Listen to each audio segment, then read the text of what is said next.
సకలాశీర్వాదాలకు కారణభూతుడైన మా ప్రియ పరలోకపు తండ్రి, మీ ఘనమైన శ్రేష్టమైన నామాన్ని బట్టి మీకు లెక్కలేని వందనాలు స్తోత్రాలు చెల్లించుచున్నాం. దేవా, ఈ దినమందిటి రీతిగా మిమ్మల్ని స్తుతించి ఆరాధించే గొప్ప భాగ్యాన్ని మా అందరికీ దయచేసినందుకు మీకు లెక్కలేని వందనాలు స్తోత్రాలు చెల్లిస్తున్నాం. మీ వాక్యాన్ని ధ్యానించుకొని చునగా మీ వాక్యం ద్వారా మాతో మాట్లాడండి, సర్వసత్యునికి నడిపించండి. అనుకూల సమయం అనుకూల పరిస్థితులు మాకును అందరికీ దయచేసి మహిమ ఘనత ప్రభావాలు మీరే పొందుకోమని మా ప్రభువును రక్షకుడైన యేసుక్రీస్తు నామంలో అడిగి వేడుకొనుచున్నాను తండ్రి, ఆమేన్. ప్రభునందు ప్రియులైన దేవుని పిల్లలందరికీ కూడా ప్రత్యేకమైన వందనాలు. నిన్నటి దిన నా రక్షణ గురించి, రక్షణ వాక్యం ఏంటి, బైబిల్లో ఉన్నదేంటి, ప్రభు అయిన యేసుక్రీస్తు గారు ఏ విధంగా దాన్ని ప్రారంభించారు, ఆ తర్వాత జరిగిన సందర్భాలు ఏంటి, ప్రస్తుతం క్రైస్తవ సమాజంలో సువార్తను ప్రకటిస్తున్న వారిలో 80% ఏం ప్రకటిస్తున్నారు, సత్యాన్ని ప్రకటించే వారు ఎంతమంది ఉన్నారు, ఇలాగ అనేకమైనటువంటి సంగతులు నిన్నటి దినాన మనం చూసుకున్నాం. అవును కదా. ఇప్పుడు అదే రక్షణ గురించి, అదే రక్షణ వాక్యం గురించి అపోస్తులు ఏ విధంగా ప్రకటించారన్నది కొన్ని కొలమానాలు మనం చూద్దాం. ఎందుకంటే కనుక ఖచ్చితంగా యేసుక్రీస్తు గారు అది వరకు ఎవరు కూడా ఎరగనటువంటి సంగతులు ఆయన చెప్పాడు. పరలోక సంబంధమైన సంగతులు ఆయన చెప్పాడు.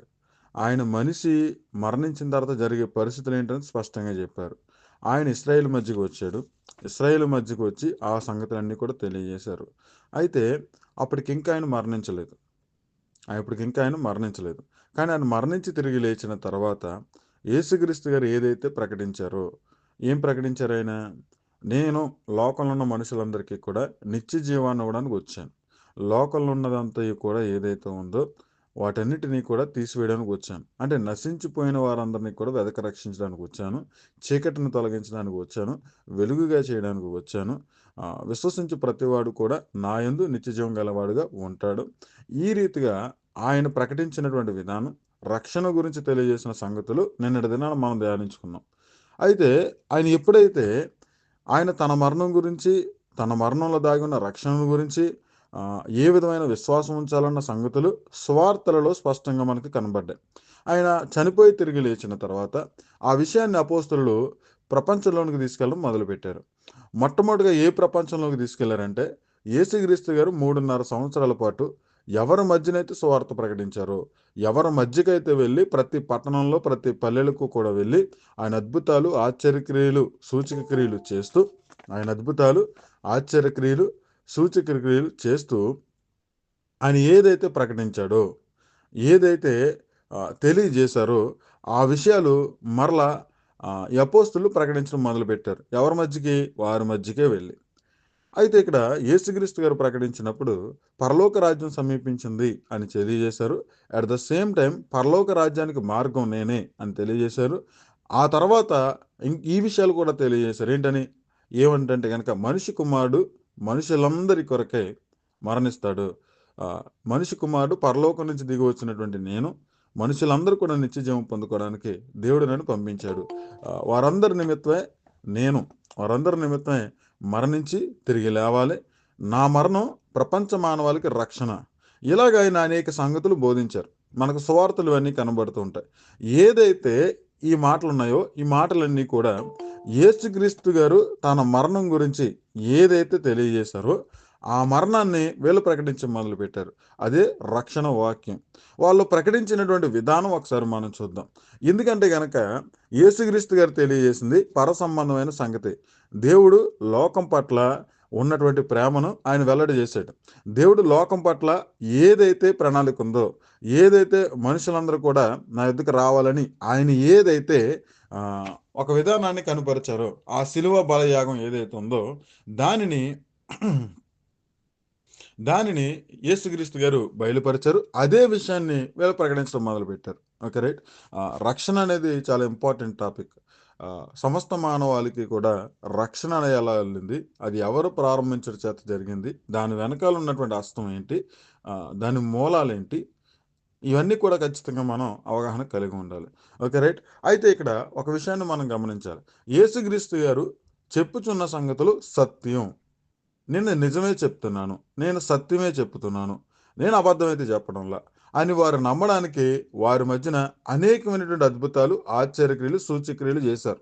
ఇశ్రాయేలు మధ్యన ఆయన సంచరించుచు కేవలం వాక్యం మాత్రమే చెప్పలేదు. కేవలం బోధ మాత్రమే చేయలేదు. ఆయన అనేక రకమైనటువంటి కొత్త విషయాలు తెలియజేశాడు. అందుకే ఆయన ప్రకటిస్తున్నప్పుడు అక్కడున్న వారందరూ కూడా ఈయన పరిసయ్యులు శాస్త్రుల వలె కాక అధికారము కలిగిన వానిగా బోధిస్తున్నాడు. ఇంకా అక్కడ కొంతమంది ఏమంటారంటే గనక, మేము అనేక రకాలైనటువంటి ప్రసంగాలు విన్నాం. మేము ప్రవక్తల బోధ విన్నాం. ఇంకా చెప్పాలంటే పరిసయ్యుల బోధ విన్నాం. శాస్త్రుల బోధ విన్నాం. ఇలా రకరకాల బోధలు మేమందరం విన్నాం గానీ, యేసుక్రీస్తు అంటే నజరేయుడైన యేసు చెప్పినటువంటి బోధ క్రమంలో మేమెప్పుడు కూడా వినలా. ఆ మనుషుడు మాట్లాడినట్టు ఎవరు కూడా ఎప్పుడు కూడా మాట్లాడలేదు. ఆయన చెప్పిన బోధ మాకు చాలా ఆశ్చర్యకరంగా ఉంది అని అక్కడున్నటువంటి ప్రజలందరూ కూడా, అక్కడున్నటువంటి సైనికుల్లో ఉన్నవారు కూడా, ప్రధాన యాజకులుగా ఉన్నవారు కూడా ఆశ్చర్యపోయిన సంగతులు మనకి 4 సువార్తల్లో కూడా కనబడుతుంటాయి. ఆయన ఆ యొక్క సువార్త ప్రకటిస్తూ, ఆ సువార్త మాత్రమే కాకుండా ఏంటా సువార్త? పరలోక రాజ్యం సమీపించి ఉన్నది అని ప్రకటిస్తూనే తన మరణం గురించి, తన పునరుద్ధానం గురించి, తన వల్ల లోకానికొచ్చే జీవాన్ని గురించి, రక్షణార్థమైనటువంటి పరిస్థితులన్నిటిని కూడా ఆయన బోధించడం జరిగింది. అయితే అవన్నీ కూడా ఇదివరకు వాళ్ళెవరికీ తెలీదు. వాళ్ళు మెస్సయ్య వస్తాడని ఎదురు చూసారు. ఏ విధమైన మెస్సయ్య కోసం ఎదురు చూసారు? మనం ఇక్కడ క్వశ్చన్ వేసుకోవాలి. ఇశ్రాయేలు ప్రజలు దేవుని యొక్క అభిషక్తుడు వస్తాడని ఎదురు చూసారు. ఏ విధమైన అభిషక్తుడు వస్తాడని చూసారు వాళ్ళు? ఇక్కడ ఇదొక క్వశ్చన్ మనకుంటది. వాళ్ళు రాజు వస్తాడని చూసారు. ఏ విధమైన రాజు వస్తాడని చూసారంటే, ఈ మూడాట్లకి కూడా వాళ్ళ హృదయంలో ఉన్నటువంటి ఆలోచన ఏంటంటే గనక, మేమెప్పుడో నెబుకద్నెజరు కాలంలో మాకు ఈ చెరలోకి వెళ్ళిపోయాం. నెబుకద్నెజరు కాలంలో దేవుడు మమ్మల్ని 70 సంవత్సరాలు అక్కడ శిక్ష విధించడం జరిగింది. ఇశ్రాయేలు హృదయం ఏంటో చెప్తున్నాను నేనిక్కడ. అయితే అక్కడ పోయింది మాకు రాజ్యం. మాకు సింహాసనం లేదు, రాజు లేడు. ఆ తర్వాత ఈ యొక్క ఎవరైతే బబులోనీయుల కింద మేము ఎప్పుడైతే ఉన్నామో, ఆ తర్వాత మాదీయ పారసీకులొచ్చారు. వారి చేతిలో నలిగిపోయాం కొంతకాలం. వారి చేతుల్లో ఉన్నప్పుడు మేము ఎదురు చూసాం. మాకు విడుదల కలుగుతుంది అనేసి. కానీ వాళ్ళెవరు కూడా విడుదల చేయలేదు. తర్వాత మాదీయ పారసీకులొచ్చారు. ఆ టైంలోనైనా గానీ మాకు విడుదల కలుగుతుందని చూసాం. ఆ టైంలో కూడా మాకు విడుదల కలగలేదు. మాకు రాజ్యం లేదు, రాజు లేడు. మాకు రాజ్యం లేదు, రాజు లేడు. ఎవరి దగ్గర సౌండ్ వస్తుంది. మ్యూట్లో పెడతారా కొంచెం? ఏమనుకోవద్దు. ఓకే. రైట్. కాబట్టి ఇక్కడ బబులోనీయులు అయిపోయారు, మాదీయ పారసీకులు అయిపోయారు, తర్వాత గ్రీకులు వచ్చారు. గ్రీకుల కాలంలో కూడా ఎదురు చూస్తారు. దేవుడు మరలా మాకు కానాను భూభాగాన్ని స్వతంత్రంగా ఇస్తాడు. మేము మేము అక్కడ ఉంటాము. మాకు రాజు వస్తాడు. మరలా మాకు సొలొమోను గారి లాంటి పరిపాలన, లేకపోతే దావీదు వంటి పరిపాలన, లేకపోతే సౌలు వంటి పరిపాలన, ఇలాగ మాకు ఒక రాజు సింహాసనం ఉంటుందని వాళ్ళు ఎదురు చూశారు. కానీ గ్రీకుల కాలంలోనూ అవ్వలేదు. ఆ తర్వాత కాలంలో రోమన్స్ వచ్చారు. రోమన్స్ వచ్చినప్పుడు కూడా వాళ్ళు ఎదురు చూశారు. రోమన్స్ కాలంలో యేసుక్రీస్తు గారు వచ్చారు. ఆయన వచ్చి నేను దేవుని అభిషక్తుని అని చెప్పాడు.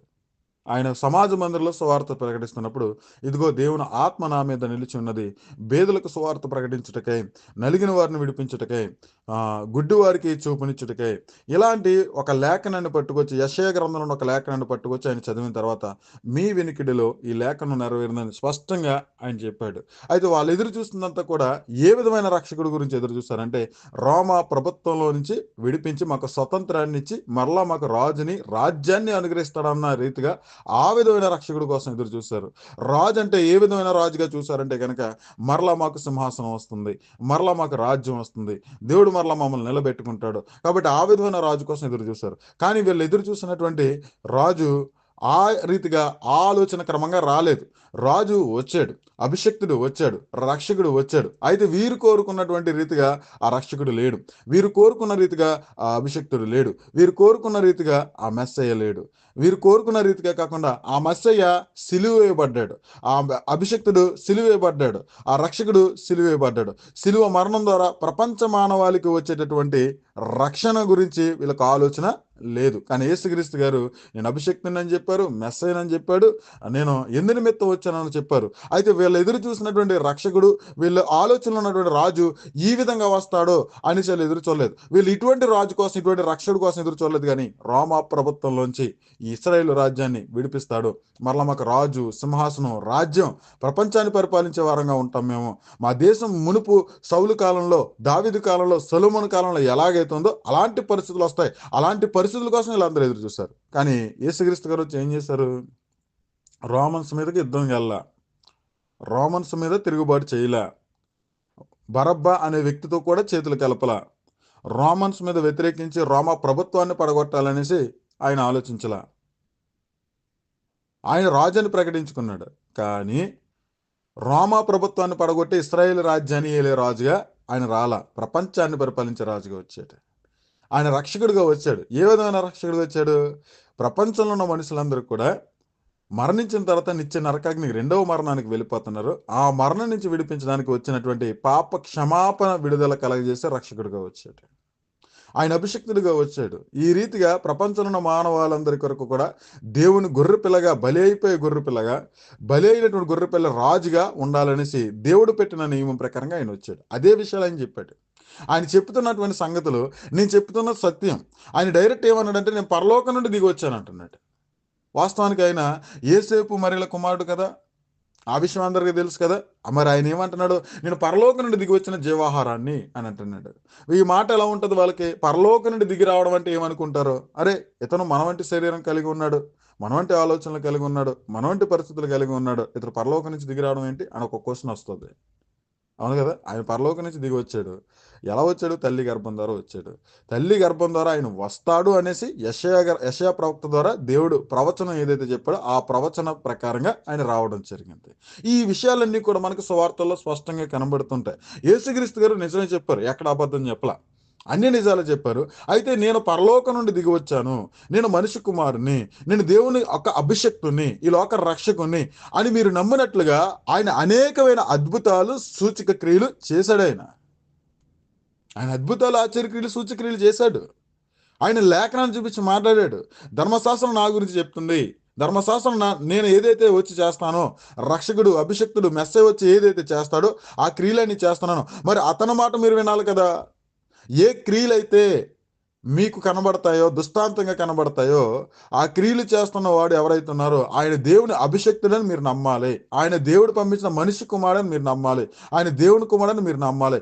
ఆయనే మీరు ఎదురు చూస్తున్న మెస్సయ్య అని నమ్మాలి. ఆయన వచ్చి మిమ్మల్ని సర్వసత్యంలో నడిపిస్తాడు. ఆయన వచ్చి అనేక సంగతులు తెలియజేస్తాడు. ఆయన వచ్చి మిమ్మల్ని సత్య మార్గంలోకి నడిపిస్తాడు. ఈ పరిస్థితులన్నీ కూడా ఆయనలో ఉన్నాయి. కాబట్టి ఆయన చేస్తున్న క్రియలు బట్టి, సూచక్రియలను బట్టి, అద్భుతాలను బట్టి, ఆశ్చర్యక్రియలను బట్టి ఆయన ఎవరై ఉన్నారంటే కనుక లోకానికి దేవుడు పంపించిన అభిషక్తుడు, మెస్సయ్య, రక్షకుడై ఉన్నాడని చెప్పి ఖచ్చితంగా నమ్మాలి వాళ్ళు. అప్పుడు ఈ మాటలు ఎప్పుడైతే, ఈ సూచక క్రియలు, ఈ అద్భుత క్రియలు, ఈ ఆశ్చర్య క్రియలు బట్టి ఈ నజరేయుడైన యేసుక్రీస్తుని ఎప్పుడైతే ఇలా నమ్మారో ఆయన చెప్పిన ప్రతి మాట కూడా నమ్మాలి. ఆయన వచ్చి ఏం చేశాడంటే గనక క్రొత్త బోధ చేశాడు. ఆ క్రొత్త బోధ ఏంటంటే గనక మనుషులందరూ కూడా చీకటిలో ఉన్నారు, మనుషులందరూ కూడా మృతులుగా ఉన్నారు, మనుషులందరూ కూడా చనిపోయిన తర్వాత నిత్య నాశనానికి వెళ్తున్నారు, మనుషులందరూ కూడా నిత్య జీవాన్ని దగ్గరికి వెళ్ళలేదు, మనుషులందరూ కూడా పాపదాసత్వంలో ఉన్నారు, మనుషులందరూ కూడా పాప దోషంలో ఉన్నారు. వారందరిని విడిపించడానికి నేను వచ్చాను. కెమెరాలు ఆఫ్ చేయండి అమ్మా. కెమెరా ఆప్షన్స్ ఉంటాయి, చూసుకోండి తల్లి. ఏం కనబడుతుంది ఇక్కడ? స్పష్టంగా చూడండి ప్రభు ఏ విధంగా మాట్లాడుతున్నారు. స్పష్టంగా ప్రభు మాట్లాడుతున్నారు మనతోటి. ఆయన స్పష్టంగా ఆయన్ని చెప్పాడు. ఆయన్ని చెప్పిన మాటలో నమ్మడానికి ఆధారం కలగజేశాడు. ఆధారం ఏంటంటే కనుక నేను చెప్తుంది నిజం అని నమ్మడానికి ఇశ్రాయేలీలలో ఉన్నటువంటి రోగులందరినీ కూడా, ఏ రోగం కలిగిన వ్యక్తినైనా ఆయన స్వస్థపరిచాడు, సూచక క్రియ చేశాడు. ఆ సూచక క్రియ అద్భుతాలను బట్టి ఈయన నిజముగా సాధారణమైన వ్యక్తి కాదు, ఇతను దేవునితో సమానుడుగా ఉన్నవాడు, దేవుని అభిషేకం పొందుకున్నవాడు, దేవుని శక్తితో ఈయన నింపబడ్డాడు. దేవుడు తప్ప ఈ కార్యాలు ఎవడో చేయలేడు. ఇతను చేస్తున్నాడంటే ఇతను వెనకాల మన పితరుల దేవుడైన యెహోవా హస్తం ఉందని నమ్మి, ఈయన చెప్పిందంతా కూడా నిజమే అని నమ్మి ఆయనను మనిషి కుమారుడుగా, ఆయనను దేవుని కుమారుడుగా అంగీకరించాలి. మరి ముఖ్యంగా ఆయన చెప్పిన బోధన అంగీకరించాలి. కానీ యేసుక్రీస్తు గారు 3.5 సంవత్సరాల పాటు ఇదంతా ప్రకటించారు. చేసినప్పటికీ కూడా అద్భుతాలు, ఆశ్చర్యక్రియలు, సూచక్రియలు బట్టి నోరెళ్ళబెట్టారే కానీ ఆయనను విశ్వసించాల్సిన రీతిగా విశ్వసించలేదు. అందుకే ఆయన విస్తారమైన అద్భుతాలు చేసినటువంటి కొన్ని పట్టణాల్లోకి వెళ్ళి ఆయన ఒక మాట అంటాడండి. ఒకసారి మనం చూద్దాం, దొరికితే కనుక చూద్దాం. ఎవరికైనా తెలుసా? మత్తయి సువార్తలో ఉంటుంది అనుకుంటా. అయ్యో కపెర్నహూమా, ఆకాశము మట్టుకు హెచ్చింపబడదానా అన్న మాట మనకు ఒకటి కనబడుతుంది కదా. ఎక్కడుందో మీకు ఏం తెలుసా?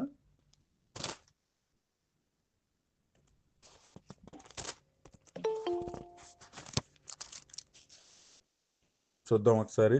మత్తయి సువార్త 11వ అధ్యాయం 20వ వచనం కానీ చూద్దాం. మత్తయి సువార్త 11వ అధ్యాయం 20 వచనం కాని చూద్దాం. పిమ్మట ఏ ఏ పట్టణములో ఏ ఏ పట్టణములలో ఆయన విస్తారమైన అద్భుతములు చేశానో ఆ పట్టణముల వారు మారు మనసు పొందకపోవటం వలన ఆయన వారిని ఇట్లు గద్దింపసాగాను. ఇక్కడ మారు మనసు అంటే ఏంటి? ఏ విషయాన్ని నమ్మాలి వీళ్ళు? ఇప్పుడు మన మధ్యకి మారు మనసు పొందడం అంటే ఏంటి? యేసుక్రీస్తు మనందరి పాపాల నిమిత్తమై, నా పాపాల నిమిత్తం ఈ లోకానికి వచ్చాడు.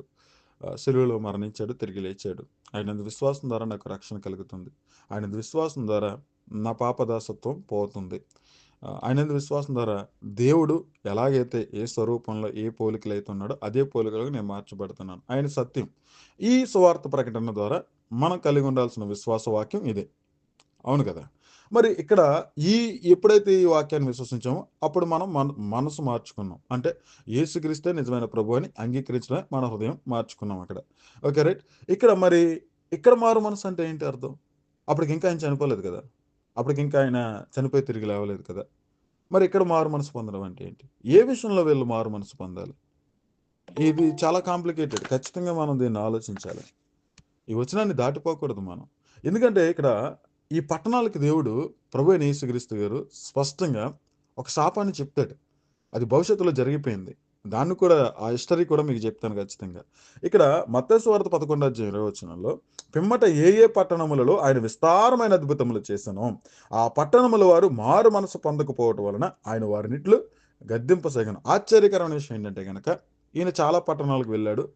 చాలా పట్టణాలలో చాలా రకాలైనటువంటి అద్భుతాలు, ఆశ్చర్యలు చేశారు. కానీ ఎక్కువగా అద్భుతాలు చేసిన పట్టణాల దగ్గరికి వచ్చేటప్పటికి వారు మారు మనసు పొందకపోవటం వలన అంటే నజరేయుడైన యేసుని దేవుని కుమారుడుగా అంగీకరించలేదు వాళ్ళు. ఆయన దగ్గర అద్భుతాలు పొందుకున్నారు, ఆశ్చర్యక్రియలు పొందుకున్నారు, ఒక ప్రవక్తగా చూసారేమో కానీ తప్ప కానీ యేసుక్రీస్తు గారు నేను మనిషి కుమారుడు అని చెప్పాడు. ఆ విషయాన్ని నమ్మలేదు వీళ్ళు. ఆ విషయంలో మారు మనసు లేదు. యేసుక్రీస్తు గారు తన గురించి తాను నేను మెస్సయ్యను అని చెప్పారు. అది కూడా నమ్మలేదు వీళ్ళు. మరి ముఖ్యమైనది ఏంటంటే కనుక నేను తండ్రి వద్ద నుంచి దిగి వచ్చిన దేవుని కుమారుణ్ణి అని స్పష్టంగా చెప్పాడు. అని యేసుక్రీస్తు గారిని ఆ విషయంలో వీరు నమ్మలేదు. యేసుక్రీస్తు గారిని కేవలం వాళ్ళు ఒక ఏలియాలా చూసుంటారు, ఒక ప్రవక్తగా చూసారు తప్ప కానీ యేసుక్రీస్తు గారు ఏదైతే తెలియజేస్తూ చెప్పారో ఆ విషయాన్ని నమ్మలేదు వీళ్ళు. వీరు పరలోక రాజ్యం సమీపించింది అన్న మాట నమ్మి ఉండొచ్చేమో కానీ బహుశా నజరేయుడైన యేసుని క్రీస్తుగా అంగీకరించలేదు. బాప్తిస్మిచ్చి యోహాను చెప్పిన మాటలు అంగీకరించారు. పరలోక రాజ్యం సమీపించిందంటే నమ్మారు వాళ్ళు. యేసుక్రీస్తు గారు కూడా ఆ మాట చెప్పినప్పుడు నమ్మారు వాళ్ళు. కానీ యేసుక్రీస్తు గారు తనను గురించి తాను చెప్పుకున్నప్పుడు నేను దేవుని కుమారుడు అని చెప్పిన మాట నమ్మలేదు వీళ్ళు. మనిషి కుమారుడు అని చెప్పిన మాట నమ్మలేదు వీళ్ళు. నమ్మలేదు. యేసుక్రీస్తు గారు అద్భుతాలు, ఆశ్చర్యక్రియలు చేస్తూ పరలోక రాజ్య సువార్త అనగా పరలోక రాజ్యం సమీపించిందన్న మాటతో పాటు తన మరణాన్ని గురించి, తన స్థితి గురించి, తాను ఏమై ఉన్నారన్న సంగతి కూడా చెప్పారు. ఆ విషయాన్ని నమ్మలేదు. అందుకే ఆయన ఇక్కడ ఏమన్నాడంటే ఏ ఏ పట్టణాల్లో విస్తారమైన అద్భుతాలు చేశాడు, ఆయా పట్టణాల్లో తనను గురించి తాను తెలియజేశాడు. అయితే ఈయన గురించి తెలియజేసినప్పుడు, ఈయన తన్ను తాను గురించి తెలియజేసినప్పుడు తాను ఏమై ఉన్నారో, తాను ఎవరై ఉన్నారో, ఎందుకు వచ్చారో, ఎవరు పంపారని స్పష్టంగా చెప్పినప్పుడు ఆ విషయాల యందు వీళ్ళు మనసు పెట్టలేదు, నమ్మలేదు. ఆ విషయంలో వీరు మనసు మార్చుకోలేదు. మరి ఈయనని ఎలా చూశారు వీళ్ళు? ఒక ప్రవక్తగా చూశారు అంతే. ఒక ప్రవక్తగా చూస్తారు అంతే గాని నేను దేవుని కుమారుని అంటే ఒప్పుకోలేదు వాళ్ళు. నేను మనిషి కుమారుని అంటే కనుక ఒప్పుకోలేదు వాళ్ళు. దానియేలు గ్రంథంలో కనిపించేటటువంటి మనిషి కుమారుడు ప్రవచనం వీళ్ళందరికీ తెలుసు, కానీ అంగీకరించలే. ఒకసారి దానియేలు గ్రంథంలో ఉన్న ఒకసారి ప్రవచనం దగ్గరికి వెళ్దాం మనం, మీకు ఇంకా బాగా అర్థమవుతుంది. నేను రక్షణ గురించి చెప్తున్నాను, అటు ఇటు వెళ్ళడం లేదు. ఓకేనా? మీకు పూర్తిగా వింటే మీకు ఇంకా బాగా అర్థమవుతుంది. ఒకసారి దానియేలు గ్రంథంలోకి వెళ్దాం. దానియేలు గ్రంథం 7వ అధ్యాయం. దానియేలు గ్రంథం 7వ అధ్యాయం.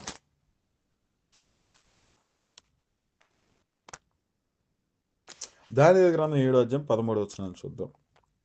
దానియేలు గ్రంథం 7వ అధ్యాయం 13వ వచనం.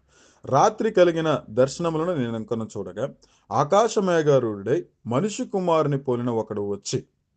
ఇక్కడ మనిషి కుమారుడు అనే పదం ఇక్కడే కనబడుతుంది మనకి. Okay, right. దానియేలు దర్శనంలో చూస్తున్నాడు. ఈ దానియేలు ప్రవక్త గ్రంథం ఎవరికుంది? ఇశ్రాయేలు ప్రజలకి అందరికీ తెలుసు. దానియేలు గురించి తెలుసు. దానియేలు రచించిన ఈ గ్రంథంలో ఉన్న మాటలన్నీ కూడా వాళ్ళకి తెలుసు. ప్రవచనాలన్నీ కూడా వాళ్ళకి తెలుసు. కాబట్టి ఇక్కడ ఒక మాట చూడండి. మనకంటే తెలీదు. మనం అన్యజనులం కదా! మనకు ధర్మశాస్త్రం లేదు. కానీ ఇశ్రాయేలీయులకి తెలుసు. ఓకే. రైట్. ఇక్కడ ఒక మాట కనబడుతుంది చూడండి. రాత్రి కలిగిన దర్శనములను నేనింకను చూచుచుండగా ఆకాశ మేఘారూఢుడై మనిషి కుమారుని పోలిన ఒకడు వచ్చి ఆ మహావృద్ధుడగు వాని సన్నిధిని ప్రవేశించి ఆయన సముఖమునకు తేబడెను. ఆయన ఎదురుకి తీసుకుని రాబడ్డాడు మనిషి కుమారుని పోలిన ఒక వ్యక్తి. ఓకే. రైట్. సకల జనులను, రాష్ట్రములను, ఆయా భాషలు మాట్లాడువారును ఆయనను సేవించినట్లు. ఎవరిని సేవించాలి? ఎవరిని మహిమపరచాలి? ఎవరిని గనపరచాలి?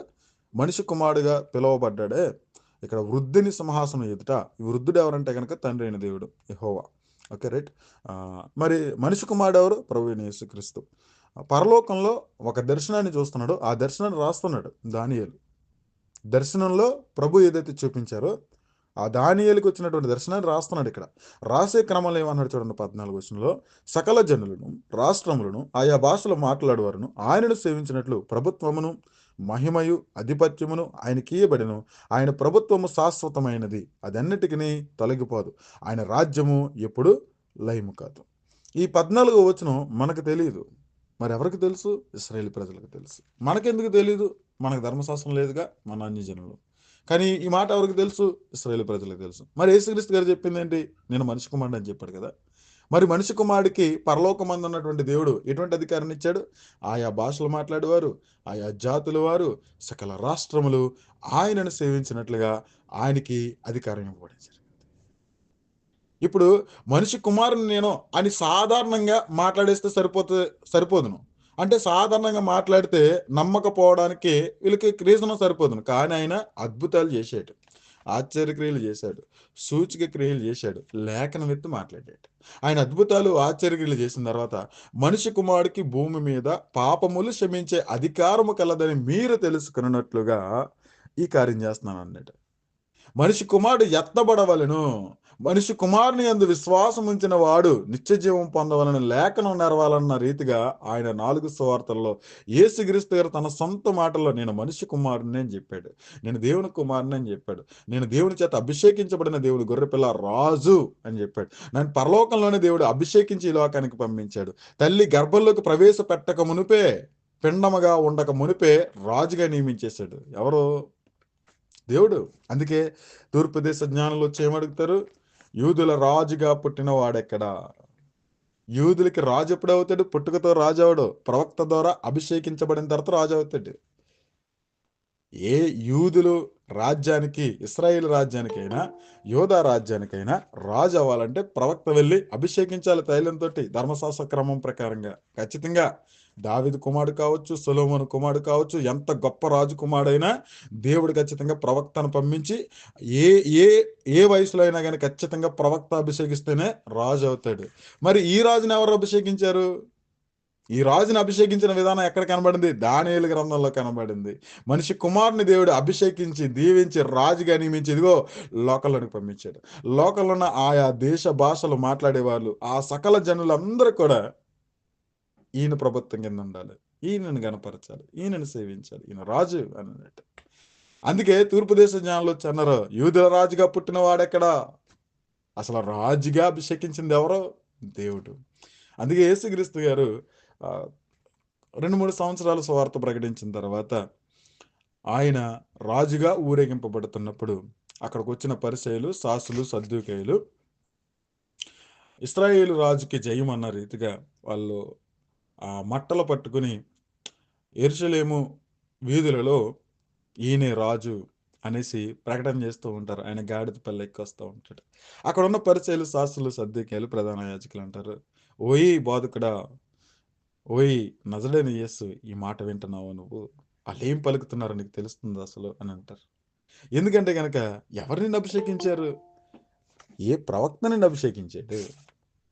ఎవరు అభిషేకించారు నిన్ను? ప్రధాన యాజకులుగా ఉన్నవాడు ఎవడైనా అభిషేకించాడా? లేకపోతే దేవుడు ఎవరైనా ప్రత్యేకంగా ప్రవక్తగించి నేను అభిషేకించాడా? ఆయన తనంతట తానుగా గాడిద పిల్ల ఎక్కి రాజుగా నిలబడ్డాడు. ఆయన అభిషేకించింది, ఆయన ఆ రీతిగా నియమించింది దేవుడు. ఆ విషయం వీళ్ళకి తెలియలేదు. అంటే మీకు ఖచ్చితంగా ఈ వాక్య తరగతిలో చాలా ఇన్ఫర్మేషన్ ఇస్తాను. ఖచ్చితంగా ప్రతి వచనాన్ని కూడా మీకు చాలా అర్థమయ్యే రీతిగా చెప్తాను. అందుకే ఇది వాక్య తరగతులని చెప్పాను. మీకు ఒక ట్రైనింగ్ లాంటిది. మీకు ఇది ఎక్కువ కాలం జరగదు. 1 ఇయర్ లోపులగానే నేనేదైతే ఒక పాంప్లెట్ గ్రూప్‌లో పెట్టానో, ఆ టాపిక్స్ అన్నీ కూడా మీకు వివరించి చెప్తాను. శ్రద్ధ కలిగి వాక్యం నేర్చుకోవాల్సిన వాళ్ళు ప్రతి లేఖనం ఉన్నటువంటి విషయాలు మీరు ఖచ్చితంగా తెలుసుకుంటారు. ఇది మాత్రం నేను ఖచ్చితంగా మీకు గ్యారంటీ అయితే ఇస్తాను. కాబట్టి ఎవరు కూడా దయచేసి నిర్లక్ష్యంగా ఉండొద్దు వాక్యం పట్ల. రండి. ఒక 1 ఇయర్ తర్వాత ఖచ్చితంగా ఈ తరగతులన్నీ అయ్యేటప్పటికి మీరు నేను బైబిల్ గురించి, నేను నమ్ముతున్న ప్రభువుని గురించి నాకు క్లారిటీ ఉంది. నేను నమ్ముచున్న తండ్రి గురించి నాకు క్లారిటీ ఉంది. బైబిల్ దేవుని గురించి క్లారిటీ ఉంది. నా శత్రువైన అపవాది గురించి నాకు క్లారిటీ ఉంది. రక్షణ గురించి క్లారిటీ ఉంది. విశ్వాసం గురించి క్లారిటీ ఉంది. యేసుక్రీస్తు బోధల విషయంలో క్లారిటీ ఉంది. ధర్మశాస్త్రం గురించి క్లారిటీ ఉంది. చరిత్ర గురించి క్లారిటీ ఉంది. అపోస్తుల బోధ గురించి క్లారిటీ ఉంది. ప్రత్యక్షత గ్రంథం ఏదైతే ఉందో ప్రకటన గ్రంథం గురించి నాకు క్లారిటీ ఉంది. అని గుండెల మీద ధైర్యంగా చేసుకొని ధైర్యంగా సమాజంలోకి వెళ్ళేటట్లుగా, ధైర్యంలో సంఘంలోకి వెళ్ళేటట్లుగా, ధైర్యంగా తల ఎత్తుకుని ఎవరేం అడిగినా సమాధానం చెప్పే రీతిగా ప్రభు వాక్యం ద్వారా మిమ్మల్ని బలపరుస్తాడు. ఇది గ్యారంటీ ఇస్తాను ఖచ్చితంగా.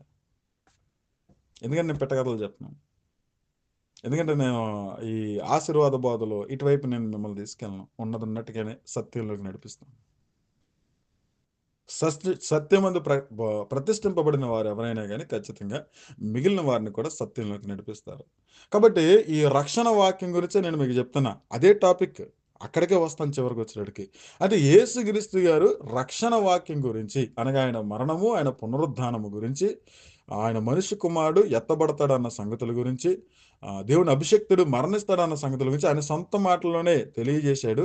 ఆ మాటలు నమ్మడానికి వారి మధ్యన అద్భుతాలు, సూచక క్రియలన్నీ చేశాడు. అయినప్పటికీ కూడా వారు నమ్మలేదు. లేఖనాలనెత్తి చూపించాడు. ఒరేయ్ నాయనా! నేను దేవుని వద్ద నుంచి వచ్చానని మీరు నమ్మడానికి అదే దేవుడు ప్రవక్తల ద్వారా ప్రవచించిన లేఖనాలు చూపించి మాట్లాడారు యేసుక్రీస్తు గారు. ఆఖరికి బాప్తిస్మిచ్చి యోహాను గారు కూడా ఆయన వద్దకు శిష్యుల్ని పంపించి, రాబోవాడవు నువ్వేనా? మెస్సయ్య నువ్వేనా? రాజు నువ్వేనా? రక్షకుడు నువ్వేనా? మరి ఒకని కొరకు మేము కనిపెట్టాలని అంటాడు. ఒక టైంలో యేసుక్రీస్తు గారిని చూసి ఆ బాప్తిస్మిచ్చి యోహాను గారు అంటారు, నీ వలన నేను బాప్తిస్మ పొందవలసి ఉండగా నీ వలన నేను బాప్తిసం పొందవలసి ఉండగా నా చేతుల్లో నువ్వు తీసుకుంటున్నావా అని అంటాడు. అదే యేసుక్రీస్తు గారి గురించి ఇదే బాప్తిస్మిచ్చి యోహాను గారు నిన్నటి దినాన ఇదిగో నా వెనక వచ్చేవాడు నాకంటే శక్తిమంతుడు ప్రముఖుడు ఆయన చెప్పుల మోయటికైనా నేను పాత్రుడు కాదని చెప్పానే ఆయన ఎవరో కాదు ఈయనే అని ఏలు పెట్టి చూపించాడు. ఈ యేసుక్రీస్తు గారి గురించే. ఆ యేసుక్రీస్తునే ఈయన దేవుడు కుమారుడు అని చెప్పాడు. ఎవరో స్టేట్మెంట్ ఇస్తా? యోహాను గారు. బాప్తిస్మిచ్చి యోహాను గారు. ఆ యేసుక్రీస్తు గారిని చూపించి ఇదిగో ఈయన లోక పాపమును మోసుకొని పోవు దేవుని గొర్రెపిల్ల అని అన్నాడు. అదే బాప్తిస్మిచ్చి యోహాను గారు చెరసాల్లో ఉన్నప్పుడు అదే శిష్యులను పంపించి ఇదిగో నీవేనా మేము ఎదురు చూస్తాం రక్షకుడివి అని అన్నాడు. ఎందుకంటే బాప్తిస్మిచ్చి యోహాను గారికి కూడా సంపూర్ణమైన క్లారిటీ లేదు. ఎందుకు సంపూర్ణమైన క్లారిటీ లేదంటే గనక అరే నేను చెరసాల్లో వేయబడ్డాను కదా! ఇప్పటికి నన్ను విడిపించడానికి రావాలి కదా! నిజంగా ఇశ్రాయేలు విమోచకుడు, రాజు వస్తున్నాడంటే పాపం విషయంలో విమోచిస్తారన్న ఆలోచన కాదు. రోమ ప్రభుత్వం నుంచి విమోచిస్తాడు. మరలా రాజ్యం వస్తది. మరలా సింహాసనం వస్తది. మరలా సైనికులొస్తారు. మరలా పూర్వ వైభవం మాకొస్తుంది. సొలొమోను గారి కాలంలో ఉన్న రాజ్యం మాకొస్తుంది. దావీదు ఎలా పరిపాలించాడో అలా వస్తుంది. మేము ఎప్పుడో దగ్గరగా 4 శతాబ్దాలు, 5 శతాబ్దాల నుంచి నెబుకద్నెజర్ రాజు దగ్గర నుంచి మాకు రాజు లేడు. రాజ్యం లేదు. అక్కడక్కడ మగ్గుతున్నాం. సంపూర్ణంగా మా ఇశ్రాయేలు ప్రజలు మేము ఎవరైతే ఉన్నామో ఒకే చోట లేము. అందరూ చెదిరిపోయాం. చెదరగొట్టబడ్డాం. ఐగుప్తులో సెటిల్ అయిపోయిన వాళ్ళు ఉన్నారు. రకరకాల దేశాలలో సెటిల్ అయిపోయి ఉన్నారు. మా వోళ్ళందరూ కూడా తిరిగి రావాలి. మేమందరూ కూడా ఒకప్పుడు ఎలాగైతే కానాను భూభాగాన్ని మా అందరికి ఇచ్చాడు స్వాస్థ్యంగా, ఆ భూభాగాన్ని పరిపూర్ణంగా మేము స్వతంత్రించుకోవాలి. మరలా మాకు రాజునిస్తాడు దేవుడు, రాజ్యాన్ని ఇస్తాను దేవుడు అన్న రీతిగానే అటువంటి విమోచకుడి కోసం, అటువంటి రాజు కోసం, అటువంటి రక్షకుడి కోసం ఎదురు చూశారు. కానీ దేవుడు నియమించిన రాజు, విమోచకుడు, రక్షకుడు ఇశ్రాయేలు రాజ్యాన్ని మరలా తిరిగి కట్టేవాడు కాదు. ప్రపంచాన్ని తిరిగి కట్టేవాడు. విమోచన అంటే రోమా ప్రభుత్వం నుంచి ఇశ్రాయేలు ప్రజలను విమోచించే రీతిగా కాదు. ప్రపంచంలో ఉన్న మనుషులందరూ కూడా పాపంలో నుంచి, లోకమాయలో నుంచి, సాతాను తంత్రాల్లోంచి విడిపింపబడి యథార్థత కలిగిన వారే సత్యదేవుని ఎరగడం, ఆయన తండ్రి అని తెలుసుకోవడం. ఈ విధంగా విమోచకుడిగా ఆయన నియమించారు. ఈ కొలతలన్నీ కూడా యేసుక్రీస్తు గారు 4 సువార్తల్లో చెప్తారండి. కానీ ఈ 4 సువార్తల్లో ఆయన సువార్త ప్రకటించినటువంటి ఆ ఇశ్రాయేలు ప్రజలకి విమోచకుడంటే ఈ విధమైన విమోచకుడిని కోరుకున్నారు.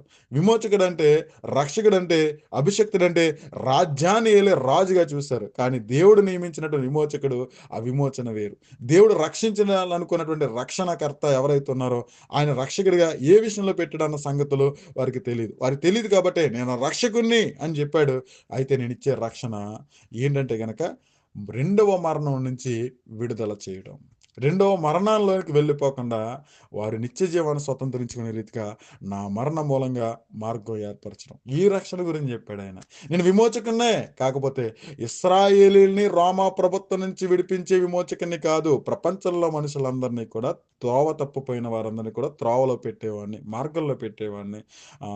పాపపు బానిసత్వం నుంచి విడిపించే విమోచకుడిని అని చెప్పాడు. అర్థమవుతుందా? మీరు చాలా సంతోషించాలి తెలుసా? నేను చెప్తున్నాను, నేను లేడి పిల్లల గొంతులు ఎత్తున్నాను హృదయంలో. ఎంత సంతోషంగా ప్రభు, ఎంత గొప్ప పాత్రగా వాడుకుంటున్నావా, ఎన్ని సంగతులు తెలియజేస్తున్నామని. ఖచ్చితంగా ఈ సంగతులు తెలిస్తే కనుక సంతోషం, తెలియకపోతే సంతోషించండి. దేవా ఇన్ని గొప్ప విషయాలు నాకు తెలియజేస్తున్నావు అనేసి. ఎందుకంటే ఈ 4 సువార్తలు స్పష్టంగా కనబడతాయి. ఈయన ఏదైతే ఈ విధంగా చెప్పారో, ఏదైతే ఈ విధంగా తెలియజేశారో, ఈ సంగతులన్నీ కూడా వారు నమ్మడానికి యేసుక్రీస్తు గారు ఏం చేశారు? అద్భుతాలు, ఆశ్చర్యక్రియలు చేశాడు. అద్భుతాలు, ఆశ్చర్యక్రియలు, సూచక క్రియలు చేశాడు. వాటిని బట్టి నేను చెప్పిన సంగతులు వినాలి కదా, వినలా. అయితే ఇక్కడ ఏం చెప్తున్నారు? ఇక్కడ మనిషి కుమారుడని ఆయనను ఒప్పుకోలేదు, దేవుని కుమారుడని ఒప్పుకోలేదు. నజరేయుడైన యేసుని కేవలం ఒక ప్రవక్తగా, దేవుని ఆత్మ కలిగిన వాడిగా చూశారు తప్ప కానీ ఆయన ఏదైతే స్టాండర్డ్స్ చెప్పాడో ఆ స్టాండర్డ్స్ వాళ్ళు నమ్మలేదు. అటువంటి పరిస్థితిలో ఉన్నారు. ఎవరో నేను చదివించాను కదా, మత్తయి సువార్త 11:20 పిమ్మట ఏ ఏ పట్టణములలో ఆయన విస్తారమైన అద్భుతములు చేశానో ఆ పట్టణముల వారు మారు మనస్సు పొందకపోవటం వలన ఆయన వారిని ఇట్లు గద్దింపసాగాను. అక్కడ పొందవలసిన మారు మనస్సు ఏంటంటే యేసుక్రీస్తుని గురించి వారు కలిగి ఉండాల్సినటువంటి హృదయ ఆలోచన ఏంటంటే కనుక ఈయన దేవుని కుమారుడు, మనిషి కుమారుడని నమ్మాలి. అప్పుడు ఆయన చెప్పిన మాటలన్నీ కూడా తర్వాత వీళ్ళు నమ్ముతారు. కానీ వాళ్ళు ఆ విషయాలు నమ్మల. అద్భుతాలు చేయించుకున్నారు, ఆశ్చర్యక్రియలు పొందుకున్నారు. అవి పొందుకుని కూడా ఆయన చెప్పినటువంటి ఈ యొక్క తనను గురించినటువంటి చెప్పిన సంగతుల విషయమే వాళ్ళు విశ్వాసం ఉంచలేదు. అందుకే వాళ్ళు మారు మనసు పొందకపోవటం వలన, మనం మారు మనసు పొందకపోవటం వలన అంటే పాపాలు విడిచిపెట్టలేదు అంటారు. కాదు, ఇశ్రాయేలు ప్రజల మధ్యకు వచ్చి చెప్పిన విషయంలో ఒక విషయాన్ని చెప్తున్నప్పుడు అది తెలియని విషయం అయినప్పుడు, అది సత్యం అని చెప్పినప్పుడు ఆ సత్యం వైపు నీ హృదయాన్ని మార్చుకోవడమే మారు మనస్సు. మారు మనసు అంటే అన్ని సందర్భాల్లో కూడా ఒకే అర్థం రాదు. మనసు మార్చుకోవడం. కొంతమంది కొన్ని పరిస్థితుల్లో మనసు మార్చుకోవాల్సి వస్తుంది. కొన్ని పరిస్థితుల్లో మనసు మార్చుకోవాల్సి వస్తుంది. ఇక్కడ ఇశ్రాయేలు ప్రజల మనసు ఏంటంటే గనక విమోచకుడు, రక్షకుడు, అభిషక్తుడు వారుకున్న ఆలోచన ఏంటి? ఇశ్రాయేలు రాజ్యాన్ని కట్టడం, రోమా ప్రభుత్వం నుంచి విడుదల చేయడం. అరే నాయన, ఈ ఆలోచన కాదు మీరు పెట్టుకోవాల్సింది. విమోచకుడు, రక్షకుడు, అభిషక్తుడు అంటే దీని నిమిత్తమే వచ్చానని చెప్పినప్పుడు ఈ ఆలోచన మార్చుకోవడం అంటే మనస్సు మార్చుకోవడం. అది చేయలేదు వాళ్ళు. అది జరిగించలేదు. పైగా ఇక్కడ అద్భుతాలు, ఆశ్చర్యక్రియలు పొందుకున్నప్పుడు దావీదు కుమారుడా, లేకపోతే అబ్రహాము కుమారుడా, లేకపోతే దేవుని పరిశుద్ధుడా అని కేకలు వేస్తూ అద్భుతాలు చేయించుకున్నారు. అద్భుతాలు పొందుకున్నప్పుడు, ఆశ్చర్యక్రియలు పొందుకున్నప్పుడు ఆయన ఆశ్చర్యంగానే చూశారు, అద్భుతకర్తగానే చూశారు తప్ప కానీ ఒక ప్రవక్తలలో ఒకటిగా ఎంచారేమో కానీ మెస్సయ్యగా, అభిషక్తుడిగా, రాజుగా, మనిషి కుమారుడుగా, దేవుని కుమారుడుగా అంగీకరించలేదు వాళ్ళు. అందుకనే ఆ విషయం గురించి మాట్లాడుతున్నాడు. నేను నా గురించి ఏదైతే చెప్పానో, నేను చెప్పినటువంటి సంగతులు మాత్రమే కాక నేను చేసే అద్భుతాలు, ఆశ్చర్యక్రియలు, సూచక్రియలు బట్టైనా నేను చెప్పే మాటలు నమ్మండి. నేను సత్యమే చెప్పుచున్నాను. నా గురించి నేను చెప్పుకున్న మాటలన్నీ కూడా నిజం అని బల్లగుద్దినట్టు అంత చక్కగా వివరించి చెప్పినప్పటికీ కూడా వాళ్ళు నమ్మలా. అందుకని వాళ్ళు మారు మనసు పొందలేదని ఇక్కడ మాట్లాడుతున్నాడు. ఇక్కడ చూపించినటువంటి మారు మనసు అంటే పాపాన్ని విడిచిపెట్టలేదు అని వక్రీకరించకూడదు మనం. ఏ తరం వారితో యేసుక్రీస్తు గారు ఏ విధంగా మాట్లాడారు? వారు కలిగి ఉన్న స్థితి ఏంటి? వారు కలిగి ఉన్న ఆలోచన ఏంటి? వారు ఆలోచన మార్చుకోవడమే, వారి హృదయాన్ని మార్చుకోవడమే మారు మనసు అంటే. మనసు మార్చుకోవడం. ఉన్న మనసు ఏదైతే ఉందో అది రైట్ వే కాదు, ఇది రైట్ వే అన్న రీతిగా మీ ఆలోచన ఇదైతే మీ ఆలోచనలు తలకిందులు చేసేటటువంటి ఊహకందనటువంటి ఆలోచన విధానంలో యేసుక్రీస్తు ప్రజెంట్ అయ్యాడు ప్రపంచానికి. ఇశ్రాయేలు మధ్యకి కూడా ఇశ్రాయేలు ప్రజలు కూడా ఆశ్చర్యపడ్డారు.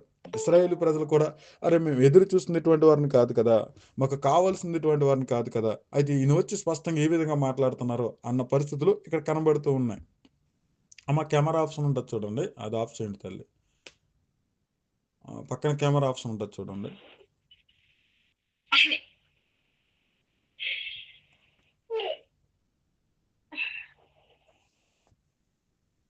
అమ్మ కెమెరా ఆప్షన్ ఉంటుంది చూడండి, ఆఫ్ చేయండి.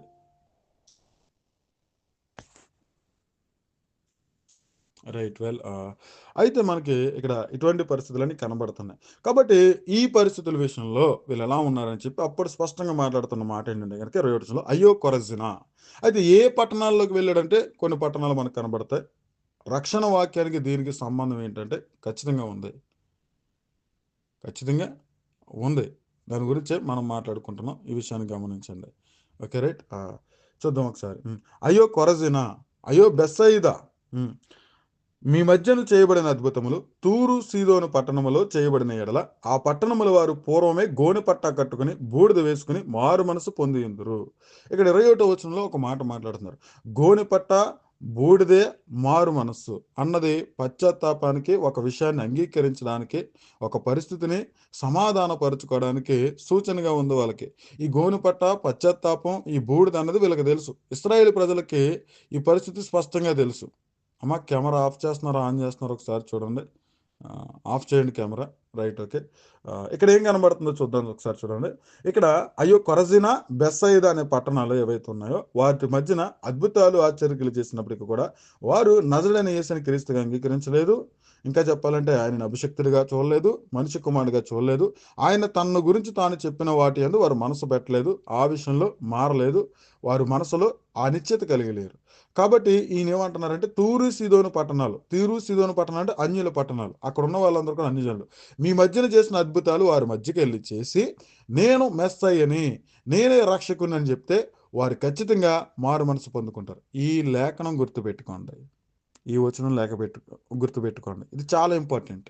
రేపటి తరగతుల్లో, తర్వాత తరగతుల్లో ఈ వచనం చాలా ఇంపార్టెంట్ మనకి. తూరు సీదోను పట్టణస్థుల మధ్యకి నేను వెళ్ళి, తూరు సీదోను పట్టణస్థులకి మధ్యకి నేను వెళ్ళి ఈ అద్భుతాలు, ఈ ఆశ్చర్యక్రియలు చేస్తే పూర్వమందే వారు గోనె పట్టా కొట్టుకుని మారు మనసు పొందరన్న లేఖనం చాలా ఇంపార్టెంట్. తర్వాత తర్వాత ఈ రక్షణ గురించి చెప్పే అపోస్తుల పరిచర్యలు ఇది బాగా మనకి ఈ వచనం మనకు బాగా డెప్త్‌లో బాగా అర్థమవుతుందనమాట. ఈ వచనం బాగా గుర్తుపెట్టుకోండి. అయితే ఇక్కడ ఏమన్నారంటే ఈయన, ఈ విధంగా నేను వారి మధ్యకి వెళ్ళి వారి మధ్యన ఈ కార్యాలు చేస్తుంటే వాళ్ళు పూర్వమందే గోనెపట్ట కట్టుకుందరు.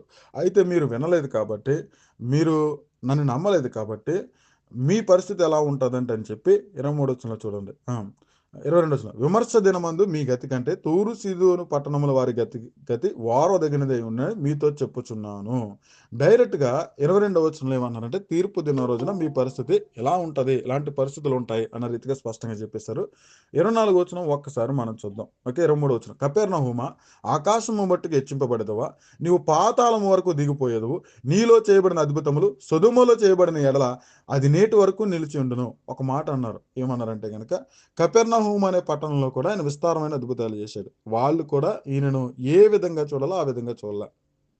ఏదైతే ఈయన మనిషి కుమారుడని తన గురించి ఆయన చెప్పాడో, దేవుని కుమారుడని చెప్పాడో, ఆ విషయాలందు వీరు కూడా నమ్మలేదు. కానీ అద్భుతాలు పొందుకున్నారు. అయితే ఈ విషయాలు కూడా మీలో ఉన్నాయి కాబట్టి కపెర్నహూమా నువ్వు ఎక్కడి వరకు వెళ్ళిపోతావంటే గనక ఆకాశం మట్టుకు హెచ్చింపబడిందనా నీవు పాతాళము వరకు దిగిపోయేదు అన్న ఈ మాట ఏదైతే ఉందో, పాతాళము వరకు దిగిపోయేదు అంటే గనక పెంట కుప్ప అయిపోతుందని అర్థం దానికి. పాతాళము అంటే నిజంగానే పాతాళ లోకం వెళ్ళిపోతుందని కాదు. ఆ పట్టణం ఛాయలు కూడా కనబడవు. దాని గురించి హిస్టరీయే కనబడదింకా. ఒకానొక టైంలో పలానా పట్టణం ఉంది అన్న రీతిగానే కనబడతది తప్ప గాని అంతకు మించి ఉండదు అని జెప్పాడు. తర్వాత అదే రీతిగా కపెర్నహూము పట్టణం గురించి గూగుల్ చేసుకోండి మీరు. ఆ తర్వాత కాలంలో దానికి శిథిలాలు లేనటువంటి పరిస్థితులు కూడా అయిపోయినాయి. అంటే ఆయన నిజమే జెప్పాడు. అబద్ధం చెప్పలా. యేసుక్రీస్తు గారు సువార్త ప్రకటిస్తున్న సమయంలో కపెర్నహూమ్ ఉంది. అపోస్తల కాలంలో ఉంది. తర్వాత కాలంలో లేదు. శిథిలావస్థ అయిపోయింది. లేదు కావాలంటే ఇప్పుడు గూగుల్ చూసి కొట్టండి. మీకు తెలుస్తది. హిస్టరీ తెలుస్తది. ఆయన నిజమే చెప్పాడు. ఓకే. రైట్. ఇక్కడ ఏ విషయాన్ని మీకు పరిచయం చేశానంటే మత్తయి సువార్త 11 అధ్యాయంలో 20-24 వచనాల్లో యేసుక్రీస్తు గారు రక్షణ వాక్యాన్ని వారికి తెలియజేశారు. వారికి ప్రకటించారు. స్పష్టంగా దాన్ని నమ్మడానికి నేను చెప్పింది సత్యం అని మీరు నమ్మాలని చెప్పి, నేను సాధారణమైన వ్యక్తిని కాదు. నేను ఏదైతే చేయడానికి వచ్చానో, నిజంగా దేవుని చేత ఏర్పరచబడిన దేవుని గొర్రె పిల్లనని స్పష్టంగా ఆయన అద్భుతాలు, ఆశ్చర్యక్రియలు, సూచక్రియలు చేసి, నమ్మండ్రా బాబు వీటిని బట్టైనా నన్ను అని అన్నాడు. కానీ వాళ్ళవి పొందుకున్నారు గానీ, ఉండవలసిన విశ్వాసంగా, ఉండవలసిన క్రమంలో ప్రభు యొద్దకు రాలేదు వాళ్ళు. ఇప్పుడు అర్థమైపోవాలి. ఎందుకు ఈ సందర్భాన్ని పట్టుకొచ్చాను? యేసుక్రీస్తు నద్దకు ఇప్పుడు కూడా చాలా మంది వస్తున్నారు. అద్భుతాలు, ఆశ్చర్యక్రియలు, సూచక క్రియలు, ఆశీర్వాదాలు పొందుకోవడానికి. కానీ యేసుక్రీస్తు విషయంలో హృదయంలో పెట్టుకోవాల్సిన విశ్వాస వాక్యం లేదు. అందుకే ఏమన్నాడాయన? సొదొమ గొమొర్రాల పట్టణాల కంటే ఆళ్ళు అద్భుతాలు పొందుకున్నారు. ఆశ్చర్యక్రియలు పొందుకున్నారు. మా విశ్వాసం వలన మేము ఇంత రోగంలో ఉన్నవారిని స్వస్థపరచబడ్డాము. మా విశ్వాసం వలన మరణ పాత్రగా నేను చక్కగా స్వస్థపరచబడ్డాను అని గొప్ప అహంకారం కలిగి ఉండొచ్చు వాళ్ళు. మనం అలాగే ఉంటాం గదా!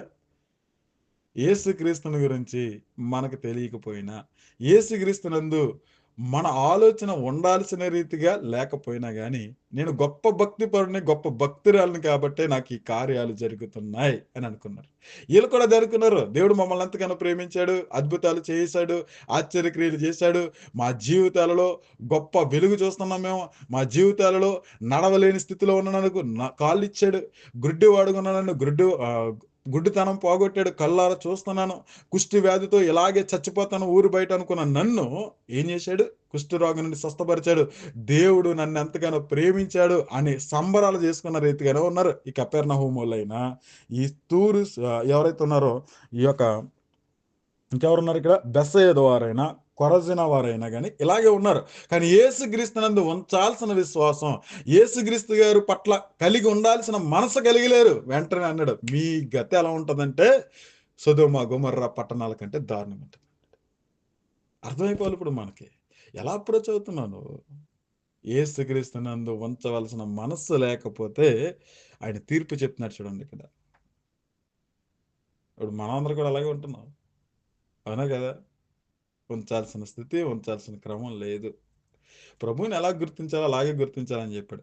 ఆయన గుర్తించకుండా ఆయన వద్దకు వచ్చేసారు వీళ్ళు. ఆయన వెనకాలే వచ్చేస్తున్నారు వీళ్ళు. ఆయన ఎక్కడుంటే అక్కడ ఉంటున్నారు. ఆయన ఫ్యాన్స్ అంటున్నారు వీళ్ళు. కానీ ఈయన అక్కడైతే అద్భుతం చేశాడు. వారి మధ్యకి వచ్చాడు. వారి మనసులను చూశాడు ఆయన. మనమైతే బాహ్య ప్రవర్తన చూస్తాం. ఆయన మనసులను చూశాడు. ఆళ్ళ మనసుల్లో నేను మనిషి కుమారుడంటే విశ్వాసం లేదు వాళ్ళకి. నమ్మట్లేదు. నేను దేవుని కుమారుడంటే నమ్మట్లేదు. కానీ అద్భుతాలు, ఆశ్చర్యలు పొందుకోవడానికి వస్తున్నారు. నేను చెప్పాను స్పష్టంగా వాళ్ళకి. అయినా గాని ఆ విధంగా నన్ను నమ్మలేదు కాబట్టి, ఆ విధమైన మనస్సులకు లేదు కాబట్టి శపించాడక్కడ. ఇప్పుడు కూడా సంఘాలు ఎలా ఉన్నాయంటే, యేసుక్రీస్తునందు ఉంచవలసిన విశ్వాసం లేదు. యేసుక్రీస్తు గారు ఇటువంటి పరిస్థితులు వస్తాయి. ఇలాగా కలిపి చెరిపేస్తారు. నేను చెప్పిన వాక్యాన్ని మార్చేస్తారు. రక్షణ వాక్యాన్ని మార్చేస్తారు. విశ్వాస కొలతలు మార్చేస్తారని ఆయనకి తెలుసు కాబట్టే ఒక మాట అంటాడు. ఏం మాట అంటాడంటే ఒకసారి మనం చూద్దాం ఒకసారి. ఐ థింక్ లూకా సువార్త అనుకుంటా. లూకా సువార్త 18వ అధ్యాయం. లూకా సువార్త 18వ అధ్యాయం 8వ వచనాన్ని చూద్దాం. ఆయన వారికి త్వరగా న్యాయము తీర్చును. వారి విషయమే కదా ఆయన దీర్ఘశాంతము చూపుచున్నాడని మీతో చెప్పుచున్నాను. ఆయనను చూడండి, ఇక్కడ ఒక మాట ఉంది. మనిషి కుమారుడు తన గురించి తాను చెప్తున్నాడు. యేసుక్రీస్తు గారు తన గురించి తాను చెప్పాడు. మనిషి కుమారుడు నేనే అని చెప్పాడు కదా. ఆయన తన గురించి తాను చెప్తున్నమాట. ఆయనను మనిషి కుమారుడు వచ్చినప్పుడు రెండో రాకడ గురించి చెప్తున్నాడు. భూమి మీదకి మరలా వస్తాను నేను, అప్పుడు రాకడ. ఆయన ఇప్పటికి ఇంకా మరణించలేదు. మొదటిసారి మరణించి వెళ్ళాల్సిన కార్యం ఇంకా జరగల. కానీ ఆయన రెండో రాకడ గురించి మాట్లాడదు. రెండోసారి వస్తున్నప్పుడు పరిస్థితులు ఏంటో చెప్తున్నాడు చూడండి. చూడండి, ఆయనను మనిషి కుమారుడు వచ్చినప్పుడు ఆయన భూమి మీద విశ్వాసము కనుగొనునా. అదేంటండి? ఇప్పుడు కోట్ల కొలదిగా ఉన్నారు కదా విశ్వాసులు. కానీ ఉంచాల్సిన విశ్వాసం లేదక్కడ. ఆయన అన్నమాటే. ఆయనను మనిషి కుమారుడు రెండవ రాకడలో విశ్వాసాన్ని కనుగొంటాడా? అంటే నన్ను ఎలాగైతే చూడాలని నేను వ్యక్తపరుచుకున్నానో, దేవుడు తండ్రి నన్ను ఎలాగైతే చూపించాడో ఆ విధమైన విశ్వాసంలో ఎవరైనా ఉంటారా అని అడుగుతున్నాడు ఇక్కడ.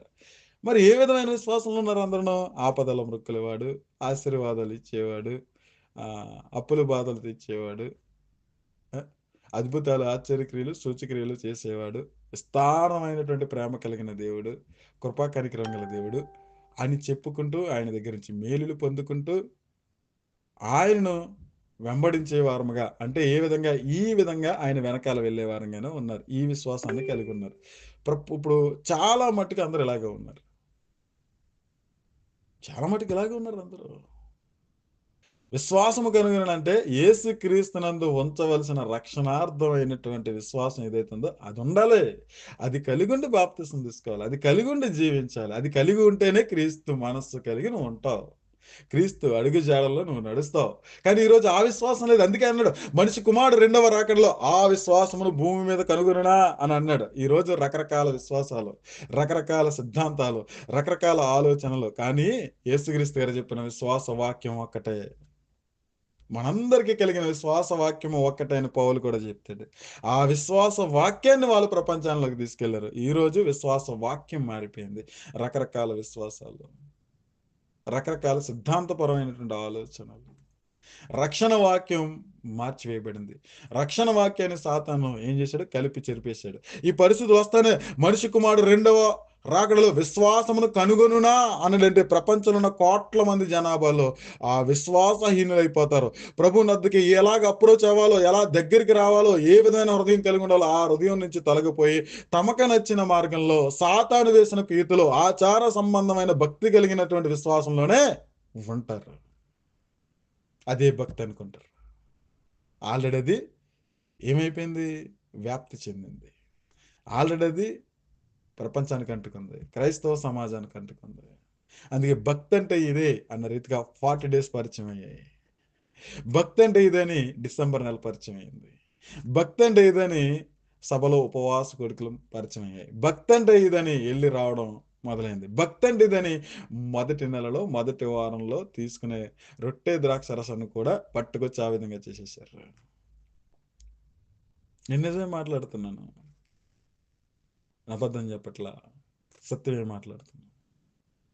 అది భక్తి కాదా బ్రదర్ అంటేనే అది భక్తి కాదని అంటలేదు. అదే భక్తి అనేది అన్నది తప్పు అంటున్నాను. ఉండాల్సిన రక్షణార్థమైన వాక్యం హృదయంలో లేకుండా, క్రీస్తు ఛాయలు లేకుండా, పరిశుద్ధాత్మ ముద్రలు లేకుండా, తండ్రి అయిన దేవుని గురించి అవగాహన లేకుండా, ఆయన ఎరిగిన వారు, యథార్థంగా ఆయన కనుగొన్నవారు, ఆత్మతోనూ సత్యముతోనూ అన్న మాట సారాలు మనలో లేకుండా, ఇవన్నీ పక్కన పెట్టేసి కేవలం భక్తి అంటే చర్చికి వెళ్ళి రావడం అన్న రీతిగా మార్చేశారు.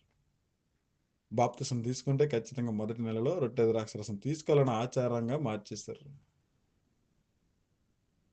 నేను నిజమే మాట్లాడుతున్నాను. ఎవరిని తృణీకరించట్లా, ఎవరిని తప్పు పట్టట్లా. సాతాను వేసిన మాయ అని చెప్తున్నాను. యేసుక్రీస్తు గారు అన్నారు ఈ విషయాన్ని, మైనను మనిషి కుమారుడు రెండవ రాకడలో విశ్వాసమును కనుగొనునా. ఆ విశ్వాసమును కనుగొనని అంటది. ఆ విశ్వాసం అబ్రాహాముకున్న విశ్వాసం అంటారు. అబ్రాహాముకున్న విశ్వాసం ఏంటి? అబ్రాహాముతో మాట్లాడిన విధానం వేరు, అబ్రాహామును పిలుచుకున్న విధానం వేరు, అబ్రాహామును ఆశీర్వదించిన విధానం వేరు, అబ్రాహాముకున్న విశ్వాసం వేరు. అబ్రాహాము మనస్సు నుంచినటువంటి విశ్వాస వాక్యం వేరు. మరి మన విశ్వాసం వేరు కదా. ఆ విశ్వాసము అనగా దానికి అర్థం ఏంటంటే గనక మనమందరూ కూడా విశ్వాసం ఉంచవలసిన రక్షణ వాక్యం ఏదైతుందో అది హృదయంలో కలిగి ఉండడం. మరి అబ్రహాము గారితో మాట్లాడినప్పుడు ఆయనతో మాట్లాడిన విధంగా ఆయన హృదయం కలిగి ఉండడం అంతే. కాకపోతే మనకంటే ఆయన గ్రేట్, చాలా గ్రేట్. 200-300% కంటే ఎక్కువ గ్రేట్, చాలా గ్రేట్. ఎందుకంటే మనకు ఉన్నట్టుగా ఆధారాలు లేవు. ఇశ్రాయేలు ప్రజల మధ్యన యేసుక్రీస్తు గారు అద్భుతాలు చేసినట్లుగా అబ్రహాము గారి ఎదుట తను తాను బయలుపరుచుకుని ప్రత్యక్షపరుచుకుని నువ్వు నన్ను నమ్ము అని అనలా. ఏ ఒక ఆధారం, ఏ సూచక క్రియ, ఏ అద్భుత క్రియ కళ్ళ ఎదుట కనబడకుండానే, ఆయన గురించి తెలియకుండా అబ్రహమా లేచి బయలుదేరంటే బయలుదేరి వచ్చేసాడు. మనకు అన్నీ ఉన్నాయి, అన్ని ఆధారాలు ఉన్నాయి, అన్ని రకాలుగా అన్నీ కూడా బయలు పెట్టిన తర్వాత నేను సత్యం నమ్మనరా అన్నాడు. ఆయన కానీ మనం నమ్మం. కాబట్టి అబ్రహాం గారు చాలా గ్రేట్. ఆయనకున్న విశ్వాసం ఎవరికి రాదు. మనకున్న రక్షణ సంబంధమైన విశ్వాస వాక్యం క్రీస్తు. కాబట్టి ఈ కంపారిజన్ కూడా మనం చూసుకోవాలి. కాబట్టి ప్రభువైన యేసుక్రీస్తు గారు అలా ఉన్నారు. కాబట్టి రక్షణ వాక్యం అన్నది మారిపోయింది. ఈ రక్షణ వాక్యాన్ని యేసుక్రీస్తు గారు ప్రకటించినప్పుడు అది నమ్మాలి. ఎందుకంటే అది వరకు ఈ సంగతులు తెలియదు ఎవరికి కూడా. నేను అందుకంటున్నాను, ఇశ్రాయేలు ప్రజలు విమోచన కొరకు కనిపెట్టారు. ఏ విమోచన కొరకు కనిపెట్టారు అన్నది ఎవరన్నా ఆలోచించారా? వాళ్ళు పాపం అనే దాసత్వం నుంచి విమోచింపబడే విమోచన కొరకు ప్రపంచంలో ఉన్న ఏ నరుడు కూడా ఎదురు చూడలేదు. వాళ్ళు ఎదురు చూసింది ఏంటంటే, రోమా ప్రభుత్వం నుంచి మాకు విడుదల, రాజ్యము, రాజు, మా రాజ్యం అన్న రీతిగా చూసారు వాళ్ళు. వారు కోరుకున్నటువంటి విమోచకుడు అటువంటి వాడుగా ఉండాలనుకున్నారు. కానీ ఆ విధంగా ఆయన రాలా. ఆయన రాజు వస్తాడని మాకు తెలుసు. మెస్సయ్య కోసం ఎదురు చూస్తున్నాం. యూదుల రాజు కోసం ఎదురు చూస్తున్నాం అని అన్నారు పరిసయ్యులు, శాస్త్రులందరూ. వాళ్ళు ఏ విధమైన రాజు గురించి చెప్పారు? కైసర్ అగస్టస్ చక్రవర్తిని, రోమా ప్రభుత్వాన్ని నేలమట్టం చేసి మరలా ఇశ్రాయేలు రాజ్యాన్ని సింహాసనాన్ని అధిష్ఠించి రాజుగా పరిపాలించే రాజు కోసం చూశారు. కానీ వాళ్ళ ఆలోచన తలకిందులైపోయింది. ఈయన ఏ విధమైన రాజుగా వచ్చాడు? ప్రపంచాన్ని పరిపాలించే రాజుగా వచ్చాడు. ఆ రాజు బలియాగం ద్వారా రాజ్యాన్ని స్థాపించే రాజుగా వచ్చాడు. ఇది కూడా వాళ్ళకి కనబడలేదు ఈయనలో. తర్వాత ఆయన అభిషక్తుడిగా చూశారు ఆయన్ని. అభిషక్తుడు వస్తాడు అని ఎదురు చూశారు. ఆయన అభిషక్తుడు అంటే ఇలాగే ఈ రోమా ప్రభుత్వం నుంచి విడుదల చేసి మరలా మాకు అన్ని సమకూరుస్తాడు అని అనుకున్నారు. కానీ ఆయన అభిషేకించబడింది అనేకులకు ప్రతిగా విమోచన క్రయధనముగా రక్తాన్ని చిందించి గొర్రె పిల్లగా అభిషేకింపబడ్డాడన్న సంగతి వారు గ్రహించలేకపోయారు. ఆ విషయాన్ని చెప్పాడు బాప్తిస్మిచ్చి యోహాను గారు చెప్పారు, యేసుక్రీస్తు గారు చెప్పారు. అయినప్పటికీ కూడా నమ్మలేదు. అంటే ప్రభు అయిన యేసుక్రీస్తుని, నజడైన యేసుని ఏ విధంగా వీళ్ళు విశ్వసించలేదు అన్నది ఈ మాటలను బట్టి మనకు అర్థమవుతుంది. ఆయన నేను రక్షకుడిని అని చెప్పాడు, నన్ను రక్షకుడిగా గుర్తించమని చెప్పాడు. అదే రీతిగా మీరందరూ కూడా ఇందులో ఉండాలి అని చెప్పారు. కానీ ఆ విధంగా అప్రోచ్ అవ్వలేదు. ఆ విధంగా అది జరగలేదు.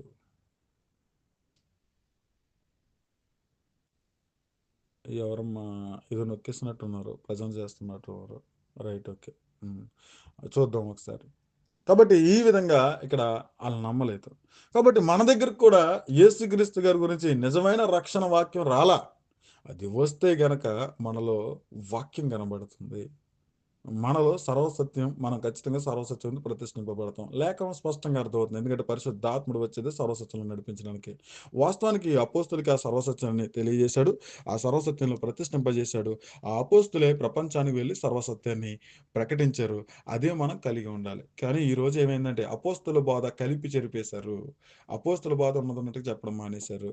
ఇక్కడ అయ్యో కొరజినా, అయ్యో బెత్సయిదా, లేకపోతే కపెర్నహూమా మారు మనసు పొందలేదని చెప్పి పాపాన్ని అంటగట్టారు వాళ్ళకి. అది పాపం గురించి కాదు చెప్తా. అక్కడ మారు మనసు అనగా యేసుని వాళ్ళ క్రీస్తుగా అంగీకరించలేదు. మనిషి కుమారుడిగా చూడలేదు. దేవుని కుమారుడిగా చూడలేదు. కేవలం వాళ్ళు ఒక ప్రవక్తగానే చూశారంతే. ఇంకా ఏమన్నారంటే గారడీలు చేసి అద్భుతకారుడు అన్న రీతిగా చూస్తారు తప్ప కానీ యేసుక్రీస్తు గారు నేను ఎవరో అన్నది చెప్పాడు. ఈ హృదయాన్ని మీరు కలిగి ఉండండి, ఈ విధంగా నన్ను నమ్మండి అని చెప్పాడు. ఆ విధమైనటువంటి విశ్వాసం లేని పరిస్థితులనే ఇక్కడ మారు మనసు పొందకపోవట అని అన్నాడు. కాబట్టి ఇశ్రాయేలు ప్రజలకు మధ్య వచ్చి ఆయన అద్భుతాలు ఎందుకు చేశాడు, ఆశ్చర్యక్రియలు ఎందుకు చేశాడు, సూచక్రియలు ఎందుకు చేశాడు, ఆ వెనకాల ఉన్నటువంటి రహస్యం ఏంటి, అవి చేసేయడానికి ముందు ఆయన ఏం ప్రకటించాడు, చేసిన తర్వాత ఆయన తనను గురించి తాను ఏం ప్రజెంటేషన్ చేసుకున్నాడో, ఇది నేను, కాబట్టి ఇది నేనని మీరు నమ్మండి అని చెప్పాడు. ఇది నేనని చెప్పిన సంగతులు వాళ్ళు నమ్మలేదు. అందుకే వారికి అది శాపంగా మారింది. శిక్షకు తీసుకువెళ్ళింది. క్రీస్తు శకం 70లో ఈ తరము వారి మీదకి వచ్చే శిక్షలు ఇవని మత్తయి సువార్త 24వ అధ్యాయంలో చెప్పబడినవన్నీ కూడా ఆ తరం వారి మీదకి వచ్చాయి. క్రీస్తు శకం 70లో 10 లక్షల మంది యూదులు వధ చేయబడ్డారు. గర్భిణీ స్త్రీలు పొడవబడ్డారు. ఎందుకంటే యేసుక్రీస్తు గారి రక్తం విషయంలో వారు అపరాధం చేశారు. ఆ అపరాధ భావం పోవడానికి ప్రభువైన యేసుక్రీస్తు గారు వారు చేసినటువంటి అతిక్రమం ఏంటి అన్నది అపోస్తుల ద్వారా తెలియజేశాడు. అపోస్తులు వచ్చేట మీరు జీవాధిపతిని సులువుకు అప్పగించారు అన్నాడు అంతే. మీరు దేవుడు అభిషక్తుని సులువుకు అప్పగించారంతే. మీరు తెలియక చేసిన దాన్ని బట్టి దేవుని కార్యం నెరవేర్చబడింది కాబట్టి ఇప్పటికైనా మారు మనసు పొందండి అని అన్నట్టు. అది ప్రకటించారండి ఇశ్రాయేలు మధ్యన ఎవరు? అపోస్తులు. కాబట్టి ఈరోజు రక్షణ గురించే మాట్లాడాను. కాకపోతే యేసుక్రీస్తు గారి చుట్టే మనం ఉన్నాం. ఎందుకంటే తర్వాత నెక్స్ట్ అపోస్తుల చుట్టుకు వస్తాం కదా. అపోస్తులు కూడా ఇదే విధంగా అద్భుతాలు చేశారు. ఇదే విధంగా ఆశ్చర్యక్రియలు చేశారు. ఇదే విధంగా యేసుక్రీస్తు గారు మాట సెలవిస్తే ఎలా జరిగిందో అలాగే జరిగించారు. ఎవరి మధ్య జరిగించారు తెలుసా? అదే ప్రజల మధ్యకి వెళ్ళారు. ఏం ప్రకటించారు తెలుసా? యేసుక్రీస్తు గారు చెప్పిందే మరలా ప్రకటించారు. అయినా కూడా వాళ్ళు మారు మనసు పొందలేదు. ఎందుకు ఈ రక్షణ గురించి అద్భుతాలు, ఆశ్చర్యక్రియలు, సూచక క్రియలు ఎందుకు తీసుకొచ్చానంటే, ఈరోజు అద్భుతాలు, ఆశ్చర్యక్రియలు, సూచక క్రియలు ఎందుకు చేయబడ్డాయి ఆ టైంలో యేసుక్రీస్తు ద్వారా అంటే గనక యేసుక్రీస్తుని దేవుని గొర్రె పిల్లగా చూడాలని, ఆ విశ్వాసం ఉంచాలని. యేసుక్రీస్తు గారు నన్ను మనిషి కుమారుడిగా వీళ్ళు గుర్తించాలని చేశాడు. యేసుక్రీస్తు గారు నేను లోక రక్షకునని గుర్తించడానికి చేశాడు. యేసుక్రీస్తు గారు వారి మధ్యన నేను నిజముగా విమోచన క్రయధనముగా అందరి పాపాల నిమిత్తం అందరికి నిత్య జీవాన్ని దయచేయడానికి నా ప్రాణాన్ని పెడతాను, దాన్ని తీసుకుంటాను.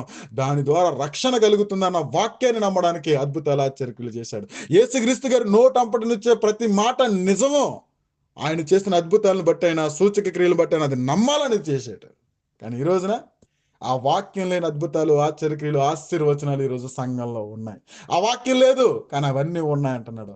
అయితే సాతాను ఆ వాక్యాన్ని తీసుకురాకుండా కేవలం అవి మాత్రమే చేశాడంటే అక్కడ మోసపరుచు ఆత్మ, దయ్యపు ఆత్మ ఏర్పరచబడిన వారి సహితం మోసపుచ్చడానికి సాతాను వేసిన పన్నాగం. ఎప్పుడైతే యేసుక్రీస్తు గారి నుంచి ఉండవలసిన వాక్య ప్రస్తావన నుండి అద్భుతాలు ఆశ్చర్యలు జరిగితే అక్కడ పరిశుద్ధాత్ముడు వర్క్ చేస్తున్నట్టు, పని చేస్తున్నట్టు, అక్కడ రక్షణ వాక్యం కానీ, ప్రభు ఒక వాక్యం కానీ, అపోస్తుల బోధ కానీ లేకుండా కేవలం టైటిల్స్ పెట్టుకుంటూ వ్యాధులు పోతాయి, అయిపోతాయి, ఇవి పోతాయి అన్న రీతిగా అక్కడికి వెళ్ళి చేసే పరిస్థితులు ఏవైతే ఉన్నాయో ఆశీర్వాద సంబంధమైనవి, ఈ రక్షణార్థమైన జ్ఞానం అక్కడ లేకపోతే, ఈ లేఖనాల్లో ఉన్నటువంటి పరిస్థితులు అక్కడ ప్రజెంటేషన్ లేకపోతే గనక అది ఖచ్చితంగా ఏర్పరచబడిన వారి సహితం మోసపుచ్చడికై సాతాను వేసినటువంటి పన్నాగం అది కుయుక్తి. అందుకే అంత గట్టిగా మాట్లాడుతున్నాను. రక్షణ వాక్యం లేని, అపోస్తుల బోధ లేని, యేసుక్రీస్తు గారి బోధ లేని, లేఖన సారం లేని ఈ యొక్క టైటిల్స్ ఎక్కడైతే కనబడతాయి, ఈ క్రియలు ఎక్కడైతే కనబడతాయి అక్కడ స్పష్టంగా మనం డిక్లరేషన్ ఇచ్చుకోవచ్చు. అక్కడ అపవాది ఏర్పరచబడిన వారిని సహితం మోసపుచ్చడికే శక్యమైతే అద్భుతాలు ఆశ్చర్యక్రియలు చేస్తారు కాబట్టి మోసపోకండి అన్న మాట మనకే కనబడాలి అక్కడ. దేవుని నామానికి మహిమ కలిగిన గాక. ఈరోజు రక్షణ గురించి రెండవ భాగాన్ని మీకు చెప్పాను. రేపటి దినాన ఈ రక్షణ గురించి అపోస్తులు ఏ విధంగా పరిచయం చేశారు, ఆయన అద్భుతాలు ఆశ్చర్యక్రియలు వారి ద్వారా ఎందుకు చేశాడు, కృపావరాలు ఎందుకు ఇచ్చాడు, ఆ వెనకాల ఉన్న పరిస్థితులు ఏంటి, వారు ఇశ్రాయేలు ప్రజల మధ్యకు వెళ్ళి ఏ ప్రజల మధ్యనైతే ఆయన అద్భుతాలు ఆశ్చర్యక్రియలు సూచక్రియలు చేసి ఏ విషయాన్ని అయితే తెలియజేశాడో అదే రకంగా వారికి జ్ఞాపకం చేసిన సంగతులు ఏంటి అన్నది కూడా రేపటి దినాన మనం ధ్యానం చేసుకుందాం. అపోస్తుల పరిచర్యలు రేపు కూడా యెరూషలేము చుట్టే తిరుగుతాం. రేపు కూడా ఇశ్రాయేలు ప్రజల మధ్య తిరుగుతాం. ప్రభు చిత్తం అయితే తర్వాత రోజు అన్యజనుల దగ్గరికి, మన దగ్గరికి వెళ్దాం. అన్యజనుల దగ్గరికి వచ్చేటికి వారి హృదయం ఏంటి, ఇశ్రాయేలు ప్రజల మధ్యన రేపటి దినంలో మనం చెప్పుకునే ధ్యాన వాక్యంలో అపోస్తులు ప్రకటించేటప్పటికి ఇశ్రాయేలు హృదయంలో ఏముంది, యేసుక్రీస్తు గారు ప్రకటిస్తున్నప్పటికీ ఇశ్రాయేలు హృదయంలో ఏముందని చెప్పాను కదా. రక్షకుడు అంటే ఏ రక్షకుడి గురించి చూశారు, విమోచకుడు అంటే ఏ విమోచకుడి గురించి చూశారు, అభిషిక్తుడు అంటే ఎటువంటి అభిషిక్తుడి కోసం చూశారో చూపించాను. అది కాదురా అబ్బాయి, నేను ఇది ఆయన అని చెప్పాను. అదే రక్షణ వాక్యాన్ని మరింత క్లారిటీగా చక్కగా అపోస్తుడైనటువంటి పౌలు, పేతురు వీరు బృందాలన్నీ కూడా అదే యెరూషలేము పట్టణంలో, అదే ఇశ్రాయేలు మధ్యన అదే రక్షణ వాక్యాన్ని ప్రకటించారు. అదే ప్రకటించడం ఏ విధంగా ప్రకటించారు, ఏ విధంగా క్రీస్తుని చూపించారు, ఏ విధంగా నజరేయుడైన యేసుని క్రీస్తుగా ప్రజెంట్ చేశారు, అది నమ్మడానికి వారి ద్వారా కూడా అద్భుతాలు ఏమి చేయబడ్డాయి. అది చేసిన తర్వాత కూడా వారు కఠినమైపోయిన హృదయాలు ఎలా ఉన్నది రేపటి దినాన ఇదే రక్షణ వాక్యాన్ని ప్రకటిస్తున్న అపోస్తలుల జీవితాలలో జరిగి చూస్తాం. రేపటి దినాన మ్యాక్సిమం ఇది చెప్తా, మొత్తం అవగొట్టడానికి ప్రయత్నం చేస్తా. రేపటి దినాన్ని కూడా ఇశ్రాయేలు దేశం చుట్టూ తిరుగుతాం. ఆ తర్వాత ఇది అయిపోయిన తర్వాత నెక్స్ట్ అదే అపోస్తలులు ప్రపంచంలోకి వచ్చారు, అన్యజనుల దగ్గరికి వచ్చారు. అన్యజనుల దగ్గరికి వచ్చినప్పుడు కూడా ఆయన ఎందుకు అద్భుతాలు చేశారు, ఎందుకు ఆశ్చర్యక్రియలు చేశారని మనకు తెలియదు. కృపావరాల వెనకాల దేవుని హస్తం ఏంటి అర్థమైపోవాలి. మన బేస్మెంట్ వాక్యం ఏంటి, మన బేస్ వాక్యం ఏంటి, మొట్టమొదటిగా మీకు చదివించిన వాక్యం ఏంటి గుర్తుందా? హెబ్రీయులకు రాసిన పత్రిక, ఒకసారి అక్కడికి వెళ్దామా? హెబ్రీయులకు రాసిన పత్రిక ఆ వచనాన్ని చూపించేసి ముందుకు వెళ్ళిపోదాం. ఒకసారి హెబ్రీయులకు రాసిన పత్రిక 2వ అధ్యాయం చూద్దాం. 4వ వచనం, అట్టి రక్షణ ప్రభువు బోధించుట చేత ఆరంభమై దేవుడు తన చిత్తానుసారముగా సూచక క్రియల చేతను, మహత్కార్యముల చేతను, నానా విధములైన అద్భుతముల చేతను, నానా విధములైన పరిశుద్ధాత్మ వరములను అనుగ్రహించడం చేతను వారితో కూడా సాక్ష్యం ఇచ్చుచుండగా వినిన వారి చేత మనకు దృఢపరచబడను. అంటే దృఢపరచబడనన్న వాక్యం ఏంటి? ప్రభు అయిన యేసుక్రీస్తు ద్వారా పాప క్షమాపణ, నిత్య జీవం సంప్రాప్తమైంది లోకానికి అన్న వాక్యాన్ని నమ్మడానికే ప్రభు హస్తం వారికి తోడేయండి, దేవుడు వారికి తోడేయండి ఈ కార్యాలు చేశాడని చెప్తుండట. అదే శైలిలో యేసుక్రీస్తు గారి జీవితంలో జరిగిన పరిస్థితులు ఆయన ప్రకటించింది, ఆయన చేసిన అద్భుతాలు, ఆశ్చర్యక్రియలు, సూచక క్రియలు వెనకాలన్న దాగి ఉన్నటువంటి రహస్యాన్ని మనం చూస్తాం. రేపటి దినాన అపోస్తలు పరిచర్యలో ఈ మర్మాలు లేకపోతే ఈ యొక్క నానా విధమైన అద్భుతాలు, కృపావరాల గురించి కూడా రేపు అదే రీతిగా వారి మధ్యకే వెళ్ళిన స్వార్థ గురించి మరలా ధ్యానం చేసుకుందాం. ప్రార్థన చేసుకుందాం. సకలాశీర్వాదాలకు కారణభూతుడైన మా ప్రియ పరలోక తండ్రి, నీ ఘనమైన శ్రేష్ఠమైన నామాన్ని బట్టి వందనాలు, స్తోత్రాలు. ఇంతవరకు కూడా మీ దివ్యమైన వాక్యంతో మాతో మాట్లాడారు. సర్వశక్తులను నడిపించారు. మరి అద్భుతాలు, ఆశ్చర్యక్రియలు, సూచక క్రియల వెనకాల ఉన్నటువంటి దాగి ఉన్న రహస్యం ఎందుకు చేయబడ్డాయి? ఎందుకు ఆ పరిస్థితులు వచ్చాయి? యేసుక్రీస్తు గారు కూడా ప్రకటిస్తున్నప్పుడు, దేవా మీ కుమారుడైనటువంటి ప్రభువు, మా ప్రభువు, మీ కుమారుడైనటువంటి ప్రభువు అయిన యేసుక్రీస్తు ఆయన కూడా సంచరిస్తూ సువార్త ప్రకటిస్తున్నప్పటికి కూడా ఆయన ఎందుకు అద్భుతాలు, ఆశ్చర్యక్రియలు, సూచక్రియలు చేసి తనను గురించి తాను బయలుపరుచుకున్న విధానం గురించి, వాటి యందు విశ్వాసం ఉంచకపోవటం వలన వారికి వచ్చిన శాపవచనాల గురించి, ఆయన జీవితం అంతా కూడా దేవా మరి ఏ విషయాలు ప్రకటించారు? ఏ సంగతులు తెలియజేశారు? వాటిని నమ్మడానికి ఆయన చేసినటువంటి కార్యాలేంటి? ఈ పరిస్థితులన్నీ కూడా మాకు తెలియజేసినందుకు మీకు లెక్కలేని వందనాలు, స్తోత్రాలు చెల్లిస్తున్నాం. ప్రతి లేఖనాన్ని కూడా చక్కగా మాకు వివరిస్తున్నారు. చక్కగా మాకు అనేక పరిస్థితులు తెలియజేస్తున్నారు. ఇందుని బట్టి మీకు లెక్కలేని వందనాలు, కృతజ్ఞతాస్తుతులు చెల్లిస్తున్నాం. కూడొచ్చిన బిడ్డలందరినీ దీవించండి, ఆశీర్వదించండి. ప్రతి ఒక్కరిని కూడా తండ్రి, ప్రతి ఒక్కరికి కూడా ప్రభువా మీ ఆత్మ సహాయం దయచేయండి. వారి కుటుంబాలు దీవించి ఆశీర్వదించమని మా ప్రభువును రక్షకుడైన యేసుక్రీస్తు నామములో అడిగి వేడుకొనుచున్నాను తండ్రి. ఆమేన్. అందరికీ వందనాలు. God bless you.